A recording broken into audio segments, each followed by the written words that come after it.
Kiera Hart, did you secretly hide some fresh milk? Hand it over now. My boyfriend's younger brother, Matthew Chambers, pinned me against the wall and ran his hands over me, searching everywhere. He had no idea that the sweet scent was not milk. But chapter my name was Kiera Hart. My hormones always ran wild. Even before fully reaching full maturity, my body already developed curves that turned heads due to my hormones. My desires were stronger than most people's, and I constantly felt restless with needs. My boyfriend, Nicholas Chambers, could barely keep up with me in the beginning, and over time, he became completely useless. Seeing him like that left me feeling empty inside. Strangely enough, it was his younger brother who actually caught my attention. His name was Matthew Chambers, and he was just starting college. He was also the captain of the school basketball team. He stood 6'3", with healthy sun-kissed skin and a muscular build. What caught my eye most was how impossible it was to ignore his manhood. You could see it swinging through his shorts when he played basketball. Every time I noticed, my heart raced. With him being so well endowed, I could not help but wonder which lucky college girl would end up with him one day. Nicholas brought me home to meet his parents so they could talk about our engagement. I stayed at their house for a few days. Sure enough, a familiar hunger began to bother me again. I grabbed a milk bottle, filled it to the top, and placed it in the fridge. It felt wasteful to throw something like that away, so I figured Nicholas could drink it later. But that afternoon, Matthew came home sweaty after basketball practice. He grabbed the bottle from the fridge and drank the whole thing in one go. For some reason, watching him drink it sent a strange thrill through me. When he finished, his eyes widened with excitement as he turned the bottle over in his hands. What brand of milk is this? Why is it so sweet and so good?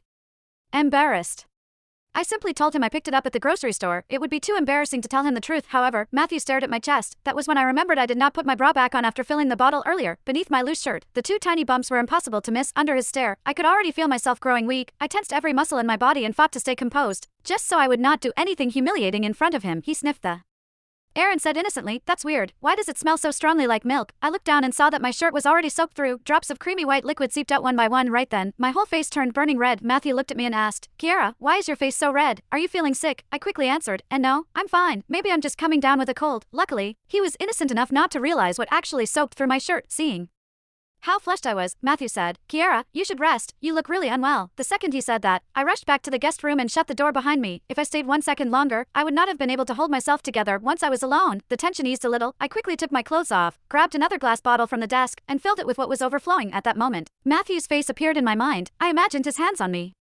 squeezing me hard. The fire burning inside me only grew hotter, and the ache deep within me became impossible to ignore. When I looked at the full bottle in my hand, I felt this strange emptiness. Doing it like this always left me frustrated. I wondered what if Matthew just drank it straight from me. It would be so thrilling. Dinner time came around. I sat at the table with Nicholas and his family. Halfway through the meal, Matthew suddenly asked, "Hey, Kiera, what brand was that milk I drank earlier?"